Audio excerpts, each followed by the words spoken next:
16वां वित्त आयोग। ठीक है, सेक्शन फाइनेंस कमीशन की बात करेंगे तो वित्त आयोग जो है सो आपका एक संवैधानिक संस्था है।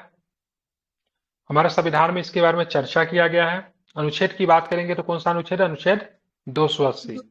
ठीक है। और ये संस्था की बात करेंगे, अस्थाई नहीं अस्थाई है। क्या है? अस्थाई है, क्योंकि 5 वर्षों के बाद इसका क्या होता है? विघटन हो जाता है। ठीक है, ध्यान में रखेंगे। भारत सरकार ने भारत के राष्ट्रपति की मंजूरी से अनुच्छेद 280 सब क्लोज ए के तहत 16वें वित्त आयोग का गठन किया है। 16वें वित्त आयोग के अध्यक्ष कौन होंगे? अरविंद पनगरिया होंगे। नीति आयोग के प्रथम उपाध्यक्ष भी रहे थे। ठीक है, नीति आयोग के अध्यक्ष कौन होते हैं? तो प्रधानमंत्री होते हैं, ध्यान में रखेंगे। उपाध्यक्ष की बात करेंगे तो कौन होते हैं? तो चुने जाते हैं। ठीक है, प्रधानमंत्री के द्वारा नियुक्त होते हैं। ठीक है, अरविंद पनगरिया साहब की बात करेंगे, नीति आयोग के प्रथम उपाध्यक्ष जो कि 16वें वित्त आयोग के अध्यक्ष बनाए गए। ठीक है, सचिव का भी नाम बहुत इंपॉर्टेंट हो सकता है, क्योंकि सब लोग अध्यक्ष अध्यक्ष रट रहे हैं, पता चले बीपीएससी ने सचिव पूछ लिया। ठीक है, तो सचिव कौन है? ऋत्विक रंजनम पांडे। क्या नाम है उनका? ऋत्विक रंजनम पांडे की बात करेंगे, सचिव होंगे। ठीक है, सदस्य का नाम उतना इंपॉर्टेंट नहीं है, लेकिन फिर भी आप लोग ध्यान में रखो। अजय नारायण झा, सौम्या कांति घोष, एनी जॉर्ज मैथ्यू, हम मनोज पांडा की बात करेंगे, इनके क्या है? सदस्य हैं। कार्य क्षेत्र क्या रहेगा? तो वित्त आयोग का मुख्य कार्य केंद्र और राज्य सरकारों को वित्तीय स्थिति का मूल्यांकन करना है। ठीक है, इसके अतिरिक्त केंद्र एवं राज्य के बीच में करों के बंटवारे की सिफारिश करना और राज्यों के बीच इन करों के वितरण को निर्धारित करने वाले सिद्धांत का भी निर्धारण करना होता है। भारत की संचित निधि से राज्यों की सहायता अनुदान के नियंत्रित करने वाले सिद्धांत की स्थापना करना होता है। ठीक है, ध्यान में रखेंगे, ये वित्त आयोग का काम होता है। आयोग आपदा प्रबंधन के वित्त पोषण की वर्तमान व्यवस्था की भी समीक्षा करेगा और उस पर उचित सिफारिश करेगा। ठीक है, 15वें वित्त आयोग के अध्यक्ष इनके सिंह थे और इसकी अवधि की बात करेंगे 2020-21 से 25-26 के बीच में थी। ठीक है, 16वां वित्त आयोग भी 5 साल की अवधि के लिए काम करेगा। 26-27 से 30-31 तक के लिए गठित किया गया। इसकी अवधि 1 अप्रैल 2026 से शुरू होगा और इसे अपनी रिपोर्ट 31 अक्टूबर 2025 तक सौंपना होगा। ठीक है, तो 2025 तक अपनी रिपोर्ट सौंपेगी। ठीक है, 16वें वित्त आयोग के लिए संयुक्त सचिव के 2 पद और आर्थिक सलाहकार पद का भी सृजित किया गया है। ठीक है, इसको हमको ध्यान में रखना है। ठीक है, तो 16वां वित्त आयोग का कब से कब तक होगा? तो क्या बताएंगे? 2026 से लेके 31 तक। ठीक है, 2026 से कार्य करना शुरू करेगी। ठीक है, और ये 2031 तक मतलब क्या करेगी? काम करेगी। इसके अध्यक्ष की बात करेंगे तो इसके अध्यक्ष कौन होंगे? तो ध्यान में रखना है, तो अरविंद पनगरिया जो होंगे इसके अध्यक्ष होंगे। इसको आपको ध्यान में रखना है, काफी अधिक महत्वपूर्ण है, भूलेंगे नहीं। ठीक है, उसके बाद अगर और भी कुछ प्रश्न देखेंगे तो क्या निकल कर आता है? हाँ, सचिव का नाम ध्यान में रखिए, ऋत्विक रंजन पांडे की बात करेंगे, इसके क्या है? तो इनके सचिव है। ठीक है, अब आते हैं आगे के प्रश्नों को भी देखते हैं। विशेष राज्य श्रेणी का दर्जा। तो बिहार के झंझारपुर से सांसद रामप्रीत मंडल संसद में बिहार के लिए विशेष राज्य का दर्जा मांग हाल में उठाया। ठीक है, तो बिहार के झंझारपुर मधुबनी में पड़ता है ना, तो झंझारपुर से सांसद की बात करेंगे रामप्रीत मंडल। क्या नाम है? रामप्रीत मंडल साहब ने एक मुद्दा उठाया से भाई साहब बिहार को विशेष राज्य का दर्जा दिया जाना चाहिए। ठीक है, लेकिन 2024-25 के बजट में केंद्र सरकार ने वित्त आयोग का हवाला देते हुए भविष्य में बिहार आंध्र प्रदेश राज्य को विशेष राज्य का दर्जा देने से मना कर दिया। ठीक है, कहा से मतलब आंध्र प्रदेश को और बिहार जो विशेष राज्य की दर्जा की जो मांग कर रही है इनको नहीं दिया जाएगा। ठीक है, विशेष श्रेणी राज्यों के 1969 में 5वें वित्त आयोग की सिफारिश में पेश किया गया था। ठीक है, तो ध्यान में रखना, ये विशेष श्रेणी का जो दर्जा की जो बात बार बार जो निकल कर आती है, तो ध्यान रखें कब से मतलब ये है, कब से मतलब इसको पेश किया गया? तो क्या बताएंगे? तो 1969 से इसको पेश किया गया। ठीक है, तो 1969 में 5वां वित्त आयोग ने सिफारिश की थी या कुछ राज्यों को विशेष राज्य का दर्जा दिया गया था। यह राज्यों के विकास में सहायता के लिए केंद्र सरकार राष्ट्रीय विकास परिषद के द्वारा किया गया वर्गीकरण है। ठीक है, विशेष राज्य के लिए मानदंड क्या है? तो सबसे पहले पहाड़ी और कठिन इलाका होना चाहिए, कम जनसंख्या घनत्व होना चाहिए, जनजातीय आबादी का बड़ा हिस्सा होना चाहिए। ठीक है, तो पहाड़ी और कठिन इलाका तो बिहार में होने से रहा। ठीक है, ध्यान रखना है, कम जनसंख्या घनत्व भी नहीं है, खूब ज्यादा ही है, कुछ ज्यादा ही ज्यादा है। ठीक है, जनजातीय आबादी का बड़ा हिस्सा भी, इस पे भी बिहार 0 पे आउट है। अंतरराष्ट्रीय सीमाओं के समीप रणनीतिक स्थान तो हमारा नेपाल के साथ सीमा लगता है, नेपाल के साथ सीमा लगना कोई रणनीतिक स्थान नहीं होता है। ठीक है, आर्थिक एवं ढांचापन पिछड़ापन, इसमें बिहार आगे है। राज्य के वित्त की गैर व्यवहार प्रकृति, ये भी आपको देखने को मिलता है। तो इसमें 5 कैटेगरी दिया हुआ है ठीक है, लेकिन सारे ही कैटेगरी पे बिहार जो होता है खरा नहीं उतरता है। ठीक है, तो केंद्र पर आप देखेंगे विशेष राज्य के लाभ क्या होता है। ठीक है, अब इसको लाभ क्या होता है, ये जो मानदंड की बात करेंगे तो गाडगिल फार्मूला पे आधारित है। ये जो मानदंड आप देख रहे हो तो गाडगिल फार्मूला पे क्या आधारित है, इसको आपको ध्यान में रखना है, इंपॉर्टेंट है, भूलेंगे नहीं। ठीक है, केंद्र प्रायोजित योजना में आवश्यक धनराशि 90% केंद्र वहन करेगा। ठीक है, ये इंपॉर्टेंट है। अगर केंद्र के द्वारा स्पॉन्सर अगर कोई योजना होगी, जैसे प्रधानमंत्री ग्रामीण सड़क योजना, प्रधानमंत्री आवास योजना, ठीक है, ऐसा कुछ अगर योजना होगा तो उसमें जो 10% ही राज्यों को देना पड़ेगा, 90% वहन की बात के केंद्र करेगा। खर्च नहीं किया गया पैसा लैप्स नहीं होगा और अगले वित्तीय वर्ष में चला जाएगा। जैसे अगर राज्य को अगर पैसा अगर दिया जाता है, ठीक है, राज्य को 500 करोड़ अगर दिया गया तो राज्य अगर उस पैसा को खर्च नहीं करता है तो लौटाना पड़ता है। लेकिन ऐसे कंडीशंस में क्या होगा, क्या होगा, तो ये अगले वित्तीय वर्ष में चला जाएगा। मतलब मान लीजिए किसी दिन क्या होता है, हम लोग को डाटा का ज्यादा यूज करना पड़ता है, पता चलता है किसी दिन डाटा का यूज ही नहीं हुआ, तो मन करते रहता ना आज डाटा का यूज नहीं हुआ तो ये नेक्स्ट डे वाला में शिफ्ट हो जाए तो कितना अच्छा होगा। ठीक है, तो ऐसा कुछ यहाँ पे जिनके पास विशेष राज्य के लाभ होगा ना उनके साथ होगा। अगर उनको कोई फंड अगर दिया जाएगा, अगर उनका प्रयोग नहीं कर पाए जाएंगे तो लैप्स नहीं होगा, अगले वित्तीय वर्ष में चला जाएगा। राज्यों की अन्य महत्वपूर्ण रियायतें भी प्रदान की जाएगी, कारपोरेट टैक्स में, कस्टम ड्यूटी में, इनमें रियायत दिया जाएगा। केंद्र के सकल बजट का लगभग 30% भी उसके पास आता है। अब बात करेंगे वर्तमान में ये किस किस राज्य के पास है, तो जितने भी नॉर्थन ईस्टर्न स्टेट हैं, ठीक है, ध्यान रखेंगे उन सब के पास है। ठीक है, अरुणाचल प्रदेश के पास है, नागालैंड के पास है, मणिपुर के पास है, मिजोरम के पास है, त्रिपुरा के पास है, मेघालय के पास है, असम के पास है, सिक्किम के पास है। तो 1 2 3 और 5 8 8 वो तो हो गया आपका नॉर्थन ईस्टर्न स्टेट, उत्तर पूर्वी राज्य।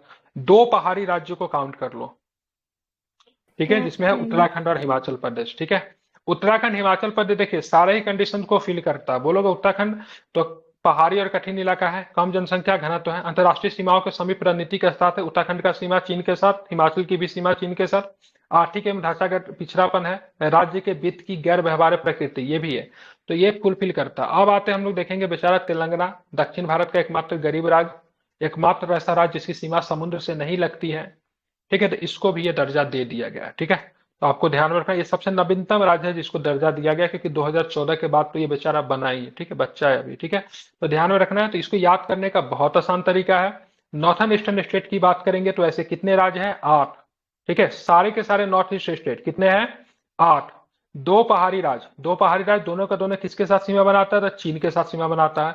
उत्तराखंड और क्या बताओगे, उत्तराखंड और हिमाचल प्रदेश। ठीक है, और साथ में आपको ध्यान में क्या रखना है, एक नवीन राज्य, सबसे नया बच्चा जिसका नाम है क्या, तेलंगाना। तो ये जो टोटल राज्यों की संख्या जो पाई गई है वो 11 ऐसे राज्य, कितने हैं, 11 है जिनको स्पेशल स्टेट कैटेगरी की दर्जा दिया गया। ठीक है, अब यहाँ पे बात करेंगे कब ये अनुशंसा की गई थी, 1969 में की गई थी और 5वें वित्त आयोग ने इसकी अनुशंसा की थी। ठीक है, ये जो कंडीशन जो बनाए गए थे, 5 कंडीशन जो बनाए गए गाडगिल फार्मूला के तहत बनाए गए हैं। 14वें वित्त आयोग की सिफारिशों के बाद विशेष राज्य का अस्तित्व समाप्त हो गया। तो भाई साहब 9वें वालों ने घोषणा किया से भाई साहब बनाएंगे। ठीक है, 14वां वाला ने बोला से समाप्त करो, ठीक नहीं है। ठीक है, भेदभाव हो रहा है। तो हाँ ठीक है, सॉरी 5वें वाले ने बनाया से बनाएंगे, मतलब उन्होंने अनुशंसा की 5वें वाले ने, और 14वां वालों ने मतलब क्या किया, समाप्त कर दिया। तो ये भी ध्यान में रखोगे। 14वें वित्त आयोग ने कर हस्तांतरण के माध्यम से ऐसे राज्यों की संसाधन अंतर को 30% से बढ़ाकर 42% करने का भी सुझाव दिया है। ठीक है, तो ये भी आपको ध्यान में रखना है। ठीक है, तो अनुशंसा की 5वां वित्त आयोग, ठीक है, और ध्यान में रखना है। और समाप्ति की अनुशंसा किसने की, तो क्या बताएंगे, समाप्ति किसने किया, 14वें। ठीक है, 14वें वित्त आयोग ने क्या किया, तो समाप्ति कर दिया। इसको भी आपको ध्यान में रखना है, भूलेंगे नहीं, महत्वपूर्ण है। ठीक है, अब हम लोग आगे से 14वां वित्त आयोग के अध्यक्ष कौन थे सर, केलकर साहब? 14वें वित्त आयोग रेड्डी किसके थे, एनके सिंह। एनके सिंह 14वां का नहीं, 15वां के एनके सिंह है। ठीक है, उससे पहले रेड्डी या केलकर होंगे, रेड्डी थे, कोई रेड्डी थे। रेड्डी होंगे। आरबीआई के गवर्नर भी रहे हैं। ठीक है, वो हाँ कोई रेड्डी थे, वाई बी रेड्डी। आरबीआई के गवर्नर भी रहे वो, आरबीआई के गवर्नर भी रहे, वाई बी रेड्डी होंगे। अपना नोट वगैरह निकालिए ना, उस पर दिया होगा उनका, आरबीआई के गवर्नर भी रहे वो। ठीक है, आप देखेंगे एक रिपोर्ट आती है, ठीक है, रिपोर्ट आता है एनसीआरबी की, नेशनल क्राइम रजिस्टर ब्यूरो, सही तो बता रहा हूं ना, राष्ट्रीय अपराध रजिस्टर नहीं, रिकॉर्ड ब्यूरो होता है, ठीक है, एनसीआरबी की रिपोर्ट आती है, गृह मंत्रालय के द्वारा रिपोर्ट जारी की रिकॉर्ड जाती है, ठीक है। ब्यूरो रिकॉर्ड ब्यूरो हाँ, तो भारत में अपराध रिपोर्ट 2022 आ गई है, ministry of home affairs sources है इसके। तो दिसंबर 2023 में राष्ट्रीय अपराध रिकॉर्ड ब्यूरो द्वारा वर्ष 2022 के लिए भारत में अपराध रिपोर्ट जारी की गई, ठीक है। प्रति लाख जनसंख्या पे अपराध दर 2021 में, ठीक है, 445.9 से घटा है, बढ़ा नहीं, 422.2 हो गई, ठीक है। तो अपराध जो है 2021 की तुलना 22 में घटा है, ठीक है, ध्यान में रखना है। अब बात करेंगे आगे, देखेंगे कौन सा प्रश्न है, ठीक है। देखेंगे यहाँ पे, हाँ, 2022 के दौरान महिलाओं के खिलाफ अपराध के 4.45 लाख मामले दर्ज किए गए और 2022 में प्रति लाख महिला अपराध, ठीक है, दर 66.4 थी। दिल्ली देश में महिलाओं के खिलाफ अपराध के दर में शीर्ष रहा, मतलब दिल्ली में महिलाओं के साथ सबसे ज्यादा अपराध हुआ है, जबकि उत्तर प्रदेश महिलाओं के खिलाफ अपराधों की संख्या में सबसे आगे है, ठीक है। तो दिल्ली देश में महिलाओं के खिलाफ अपराध के दर में शीर्ष पे है ओवरऑल, और उत्तर प्रदेश अगर राज्य में अगर बात करेंगे तो महिलाओं पे सबसे ज्यादा अपराध यूपी में हुए हैं। एससी एसटी के खिलाफ अपराध के मामले में 3 प्रमुख राज्य, सबसे ज्यादा राजस्थान में, फिर मध्य प्रदेश में, फिर तेलंगाना में अपराध हुए एससी एसटी के खिलाफ। कोलकाता लगातार तीसरे वर्ष भारत के सबसे सुरक्षित शहर के रूप में उभरा है, लेकिन ये बात अभी बोलने में थोड़ी हंसी जैसी आ रही है, नहीं। उसके बाद पुणे और हैदराबाद, ठीक है, जो कि इतना बड़ा घटना कोलकाता में घटा है, ठीक है। तो कोलकाता लगातार तीसरे वर्ष, हालांकि ठीक है महिलाओं के लिए सुरक्षित मानी जाती है, तो कोलकाता लगातार तीसरे वर्ष भारत में सबसे सुरक्षित शहर के रूप में उभरा। उसके बाद पुणे है, उसके बाद हैदराबाद है। सबसे अधिक आत्महत्याएं कहां पे हुई, तो महाराष्ट्र में सबसे अधिक आत्महत्या हुई, उसके बाद तमिलनाडु का नंबर रहा, उसके बाद मध्य प्रदेश का स्थान रहा, ठीक है। तो सबसे ज्यादा आत्महत्या की बात करें कहां पे होता है, तो महाराष्ट्र में, ठीक है। एनसीआरबी की स्थापना कब हुई थी, तो एनसीआरबी की स्थापना 1986 में हुई थी। कब हुई थी एनसीआरबी की स्थापना, तो एनसीआरबी की स्थापना 1986 में हुई थी, और किस मंत्रालय का अधीन आता है, गृह मंत्रालय का अधीन होता है, ठीक है। कितने प्रकार का रिपोर्ट जारी करता है, तो 4 रिपोर्ट प्रकाशित करता है आपको एनसीआरबी, ठीक है। National crime record bureau, Bharat में अपराध, भारत में आकस्मिक मौतें और आत्महत्या का रिपोर्ट भी, जेल संख्यांकी की बात करेंगे वो भी जारी करता है, और गुमशुदा महिला और बच्चों पे रिपोर्ट की बात करेंगे तो वो भी जारी करता है, ठीक है। इसको भी आपको ध्यान में रखना है, ठीक है। तो टोटल 4 प्रकार के रिपोर्ट जो है जारी करते हैं। भारत में अपराध, भारत में आकस्मिक मौतें और आत्महत्याएं, ठीक है, जेल संख्यांकी, गुमशुदा महिलाओं और बच्चों पर रिपोर्ट जो है ये जारी करती है एनसीआरबी, ठीक है। स्थापना कब हुई थी, तो 1986 में एनसीआरबी की स्थापना हुई थी, और गृह मंत्रालय का अधीन आता है, ठीक है। तो ध्यान में इसको रखना है, भूलेंगे नहीं। चर्चा में रहा हमारा COP 28, तो सबसे पहले बताओ COP 26, COP 27 कहां कहां पे हुआ, COP 26 कहां पे हुआ,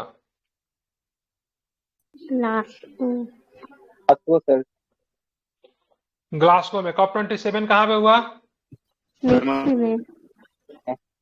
बिल्कुल। COP 28 कहां पे हुआ, दुबई। और COP 29 कहां पे होगा, अजरबैजान के बाकू में, ठीक है, बिल्कुल। तो यूएनएफसीसी की पार्टियों के सम्मेलन में, ठीक है, 28वां सत्र 30 नवंबर से 12 दिसंबर 2023 तक संयुक्त अरब अमीरात दुबई में आयोजित किया गया, ठीक है। और COP 28 के कितने स्तंभ थे, तो ध्यान रखें 4 पिलर है। पहला पिलर की बात करेंगे, एक उचित, व्यवस्थित और न्याय संगत ऊर्जा परिवर्तन को तेजी से ट्रैक करना है। 2030 तक दुनिया की स्थापित नवीकरणीय ऊर्जा, माइक बंद कीजिए, ठीक है, दुनिया की स्थापित नवीकरणीय ऊर्जा क्षमता को 3 गुना कम करके कितना तक बढ़ाना है, इसको ध्यान में रखना है। तो कितना बढ़ाना, तो 11,000 गीगावाट तक करना है, ठीक है। 2030 तक हर साल ऊर्जा दक्षता में सुधार की वैश्विक औसत वार्षिक दर 2% से दोगुनी करके 4% अधिक हो जाएगी, यह भी आपको ध्यान में रखना है। तेल और गैस डिकार्बोनाइजेशन चार्टर के 52 हस्ताक्षरकर्ता 2050 तक शुद्ध शून्य संचालन के लिए प्रतिबद्ध है, ठीक है, ध्यान में रखेंगे। तो 2050 तक कार्बन न्यूट्रल होना है, ठीक है। फ्रांस के नेतृत्व में कोल ट्रांजिशन एक्सेलेटर को लॉन्च किया गया, तो ध्यान में रखना है। कोल ट्रांजिशन एक्सेलेटर को किसके नेतृत्व में लॉन्च किया गया, तो फ्रांस के नेतृत्व में, जो कोयले से स्वच्छ ऊर्जा में संक्रमण की सुविधा क्या करेगा, प्रदान करेगा। तो पहला स्तंभ सिंपल सी बात है, फर्स्ट पिलर क्या है, तो ध्यान में रखना है क्या है, तो भाई साहब पहला पे जो एक न्याय संगत ऊर्जा में परिवर्तन लाना है, ठीक है। मतलब हम लोग जो है हम लोग जो जीवाश्म ईंधन पे हम लोग अभी है शिफ्ट है, लेकिन उसको क्या करना है, नवीकरणीय ऊर्जा क्षमता में वृद्धि करके, ठीक है, 3 गुना, कम से कम 3 गुना मतलब वृद्धि करके उसको 11,000 गीगावाट तक करना है और हम लोग को शिफ्टिंग करना है। तो पहला स्तंभ की बात करेंगे एनर्जी से रिलेटेड है, ठीक है। दूसरा स्तर की बात करेंगे तो इन्वायरमेंट को सही करना है, ठीक करना है। तो एक फंड बनाया गया, ठीक है, ध्यान रखें। इस फंड की घोषणा की बात करेंगे ना, तो 27वां अधिवेशन में ही हो गया था, ठीक है। एक लॉस एंड डैमेज फंड बनाया जाएगा। ये कॉप के 27 जो जो हुआ था ना कॉन्फ्रेंस, वहीं पे मतलब बात हुई थी से एक लॉस एंड डैमेज फंड बनाया जाएगा, लेकिन यहाँ पे बना दिया गया। तो लॉस एंड डैमेज निधि का संचालन किया जाएगा। ग्लोबल कूलिंग प्रतियोगिता के 66 राष्ट्रीय हस्ताक्षरकर्ता 2050 तक शीतलन संबंधी उत्सर्जन में 68% की कमी के लिए प्रतिबद्ध है। हालांकि भारत में इसमें शामिल नहीं हुआ, ठीक है। तो भारत जो है इसमें शामिल नहीं हुआ, मतलब क्या, ग्लोबल टेम्परेचर को कितना कम करना, 68% तक कम करना है, ठीक है। तीसरा स्तंभ की बात करेंगे तो लोगों के जीवन और आजीविका पर ध्यान केंद्रित करना है, ठीक है। दूसरा जलवायु है, पहला एनर्जी है, और तीसरा जो है लोगों का लिवलीहुड, जीवन और आजीविका पर ध्यान केंद्रित करना है। तो सतत कृषि, लचीली खाद्य प्रणाली, जलवायु कार्यवाही पर संयुक्त अरब अमीरात घोषणा का शुभारंभ है। जलवायु कार्यवाही के लिए मतलब इन्वायरमेंट एक्शन कहते हैं, गठबंधन बनाया गया और high ambition multi level partnership launch किया गया, ठीक है। चौथा स्तंभ क्या है, तो हर चीज को पूर्ण समावेशता के साथ रेखांकित करना, ठीक है।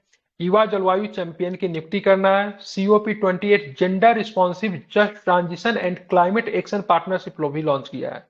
जलवायु कार्यवाही पहल के लिए खेलों पर रणनीति भी प्रस्तुति की गई, ठीक है। तो टोटल 4 पिलर है, ये भी आपको ध्यान में रखना है। हो सकता है पूछ सकता है किस पिलर में क्या है, तो आप इसको ध्यान में रख सकते हो। लेकिन मेनली क्वेश्चन अब यहां से आता है। COP28 जलवायु शिखर सम्मेलन में जलवायु परिवर्तन के प्रभाव से लड़ने में मदद करने के लिए कमजोर देश के लिए नुकसान और क्षति कोष की मंजूरी दी गई, ठीक है। आप ध्यान में फंड बनाएगा लॉस एंड डैमेज फंड, ठीक है।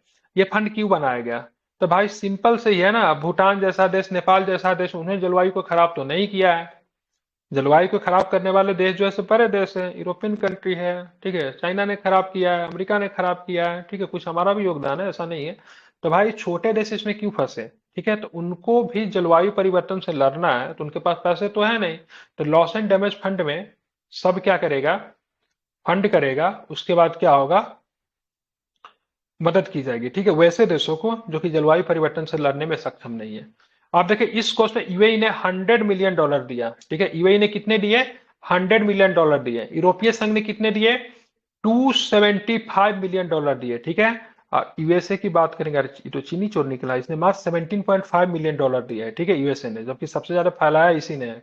एवं जापानी की बात करेंगे, जापान ने $10 मिलियन का योगदान देने का वादा किया था। इसका प्रबंधन किसके दिया गया, ये पूछ सकता है इसका जो मैनेजमेंट की जिम्मेदारी किसकी होगी, लॉस एंड डैमेज फंड की, तो ध्यान रखेंगे वर्ल्ड बैंक की होगी। किसकी होगी, विश्व बैंक की होगी। किसकी होगी, तो विश्व बैंक की होगी, ध्यान में इसको रखना है, ठीक है, भूलेंगे नहीं, ठीक है। क्या रहेगा, विश्व बैंक की इसकी जिम्मेदारी होगी। तो सबसे अधिक पैसे किसने दिए, तो यूरोपियन यूनियन ने दिए, तो सबसे $275 मिलियन दिया है, ठीक है। ध्यान में इसको रखना है, इसको भूलेंगे नहीं, काफी अधिक महत्वपूर्ण है, ठीक है। 1 मिनट रुक जाइए।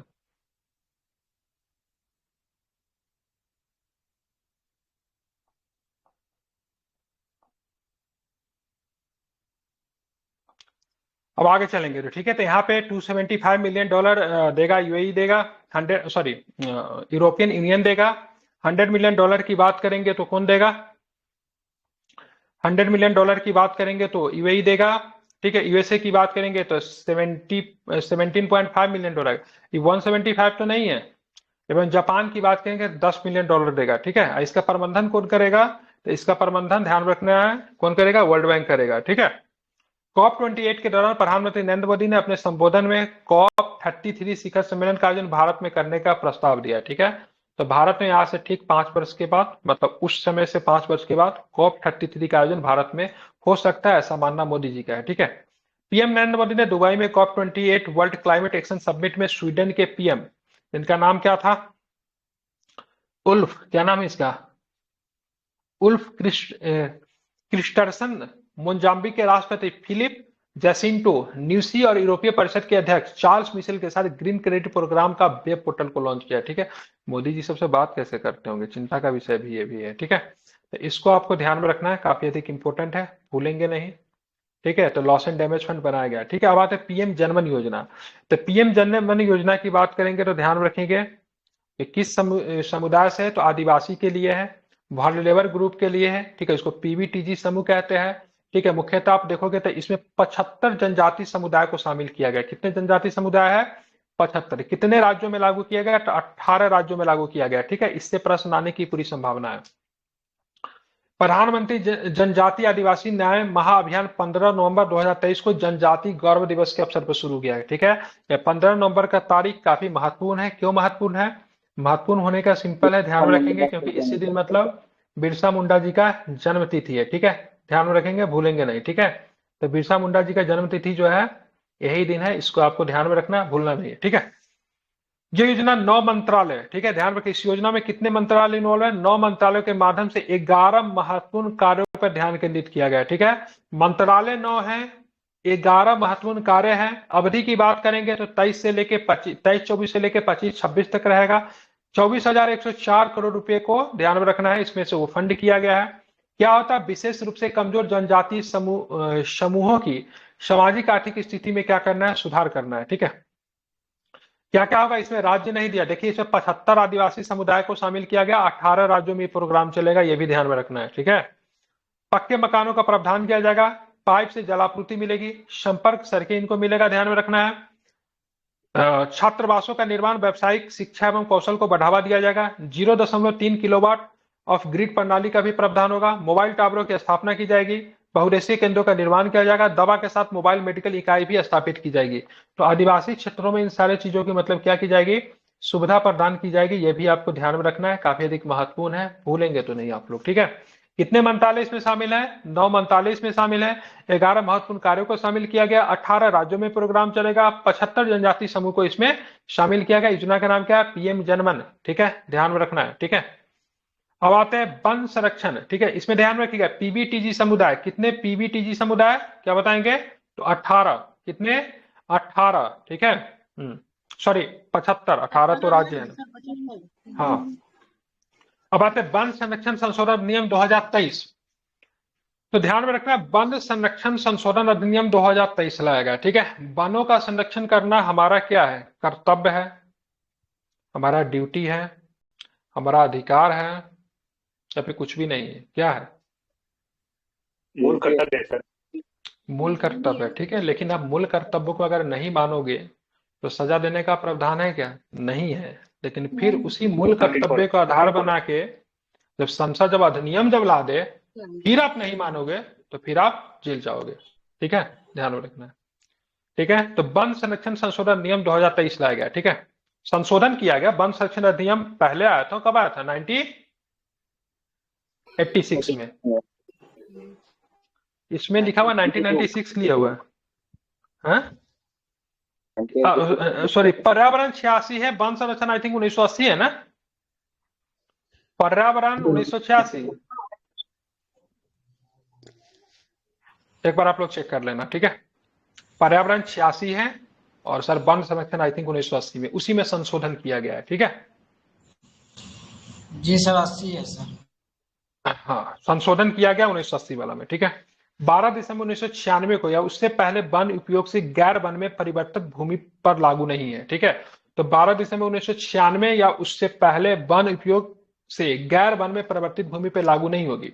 अधिनियम के तहत निम्नलिखित छूट दी गई। क्या है? रेल लाइन या सार्वजनिक सड़क के किनारे वन भूमि, अंतरराष्ट्रीय सीमाओं के साथ 100 किलोमीटर के भीतर स्थित भूमि, गतिविधियां जैसे चिड़ियाघर, सफारी, इको पर्यटन, सिल्वीकल्चर और केंद्र सरकार द्वारा निर्दिष्ट कोई अन्य उद्देश्य। वामपंथी उग्रवाद प्रभावित जिलों में सार्वजनिक उपयोगिता परियोजनाओं के लिए 5 हेक्टेयर तक वन भूमि प्रस्तावित है। यह अधिनियम वन संरक्षण अधिनियम 1980 का संशोधित भी किया गया था। वो 1980 में आया था ना, उसी को संशोधन किया गया। कब किया गया? 2023 में किया गया। ठीक है, तो कुछ इसमें नियम है, बस आपको ध्यान में ही रखना है। वन संरक्षण संशोधन अधिनियम पास किया गया है, जो कि 1980 में संशोधन किया है। ठीक है, अधिनियम तो 1980 में है, उसी में बार बार क्या होगा, समय के अनुसार क्या होगा, बदलाव आएगा। जैसे नागरिकता अधिनियम कब आया? 1951 में आया। उसमें क्या हुआ, समय समय पे लोगों ने चेंज किया, संसदों ने चेंज किया। चलिए, बिहार का हाँ, नागरिकता 1955 में, पीपुल ऑफ रिप्रेजेंटेटिव एक्ट मैंने बता दिया 1951 वाला, सॉरी।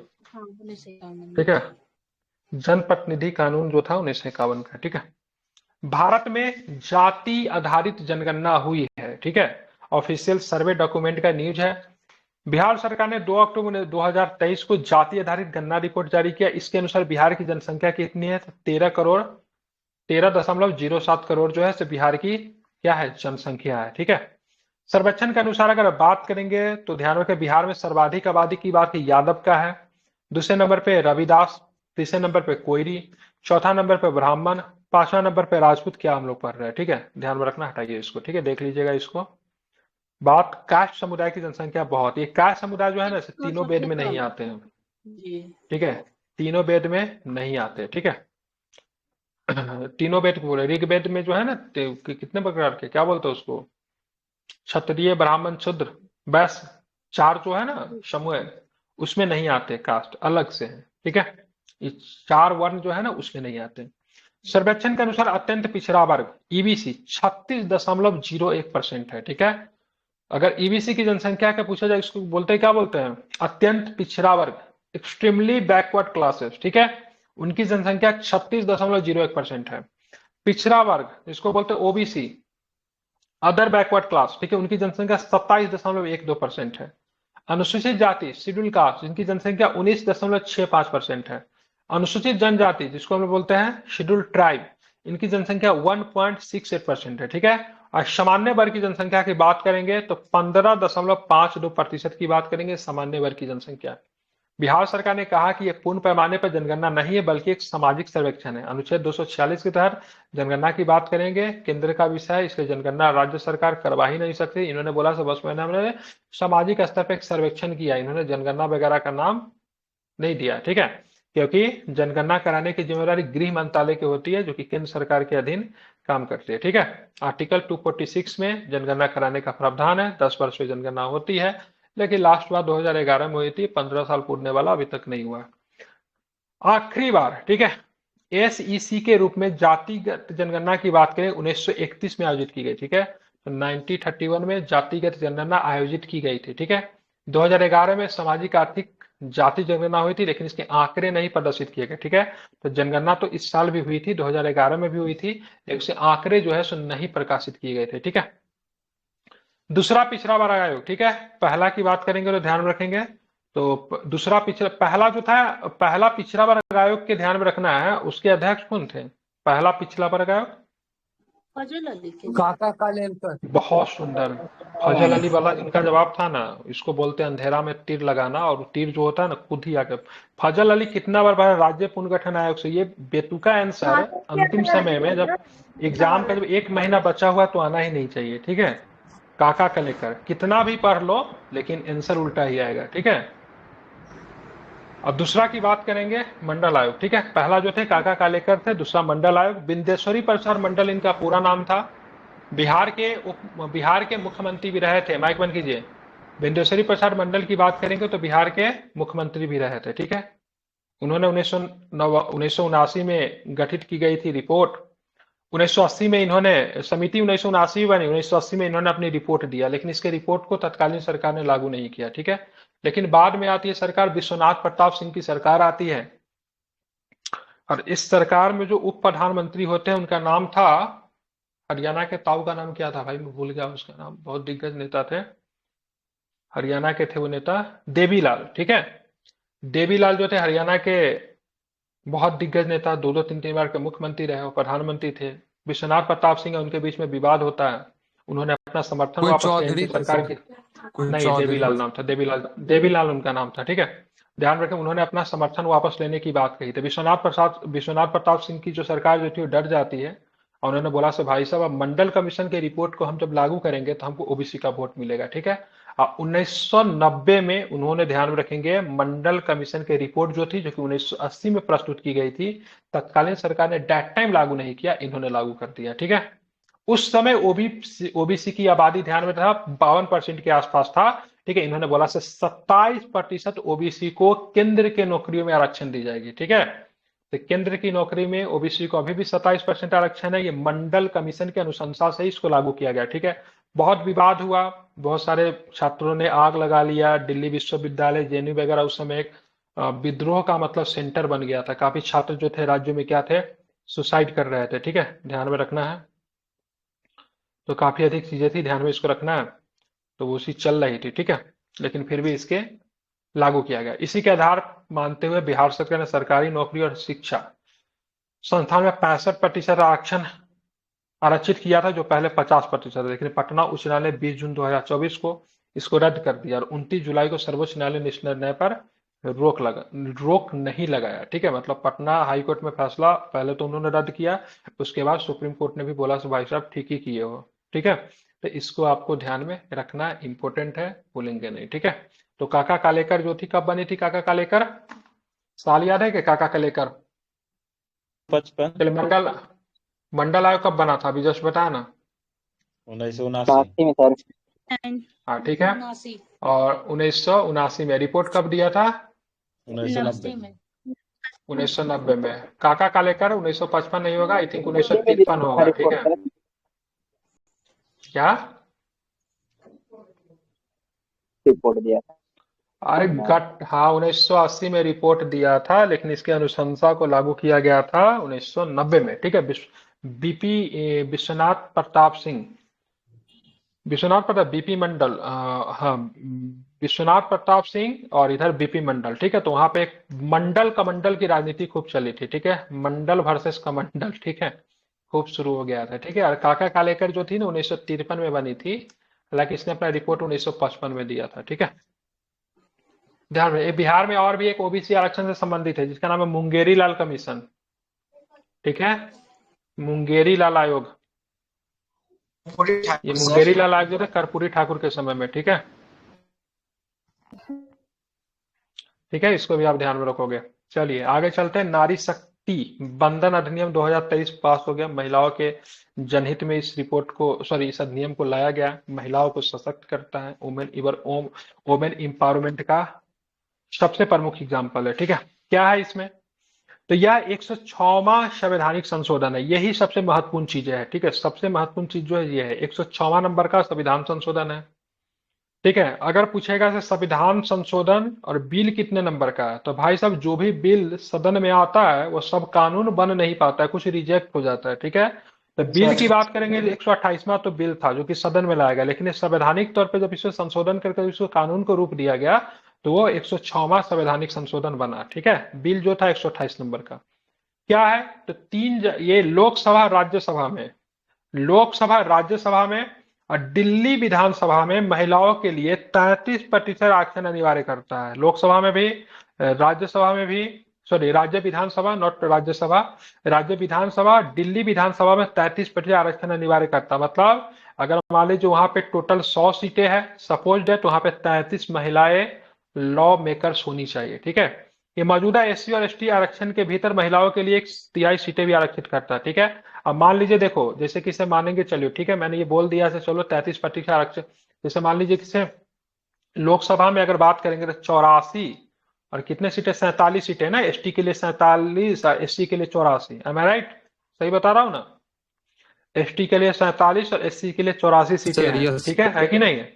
अब मान लीजिए लोकसभा में टोटल सीटों की संख्या अगर मान लीजिए 550 है। ठीक है, तो इसका 33% निकाल लो आप। ठीक है, जो भी होगा निकाल लेना 33%। ठीक है, तो इतनी महिला होनी चाहिए, इतनी महिला होनी चाहिए। इस महिला का जो भी संख्या निकला, एक्स वाई जो भी संख्या, लेकिन मान लो 100 ही निकला, तो फिर ये 100 महिलाओं में से, ठीक है, ये 84 का जो 33% है, 47 का जो 33% होना चाहिए ना, तो ये 100 में से 33%, ध्यान रखिए 84 का जो 33% जितना भी होगा वो 100 में से मतलब क्या होना चाहिए, एससी समुदाय का होना चाहिए। 47 का जो 33% जो भी निकला वह ये 100 टोटल महिला में से एसटी समुदाय के होने चाहिए। तो हमारे यहाँ आरक्षण के अंदर आरक्षण है, हमारे यहाँ आरक्षण के अंदर आरक्षण है। तो पहले तो टोटल सदन में महिलाओं की संख्या 33% और 33% का जो भी हमारा टोटल महिला निकला उसमें से 84 का 33%, फिर 47 का 33% इसी जाति का महिला का अनुपात होना चाहिए।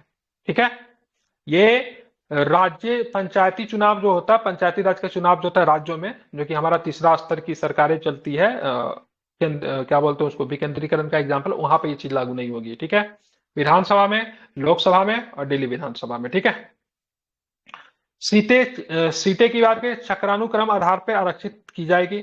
आरक्षण 15 वर्षों के लिए प्रदान किया जाएगा। इसके पश्चात संसद और निर्मित विधि के माध्यम से इसे जारी रखा जाएगा। तो 15 वर्ष के लिए मिलेंगे, फिर आगे चल के इसको कंटिन्यूअसली बढ़ाया ही जाएगा। ठीक है, बात करें किस किस अनुच्छेद को जोड़ा गया, तो पहले 330 तो था, 330 ए को और 332 ए को जोड़ा गया था। दो अनुच्छेद को जोड़ दिया गया, 330 ए को और साथ में 332 ए को भी जोड़ा गया। ठीक है, इसको आपको ध्यान में रखना है।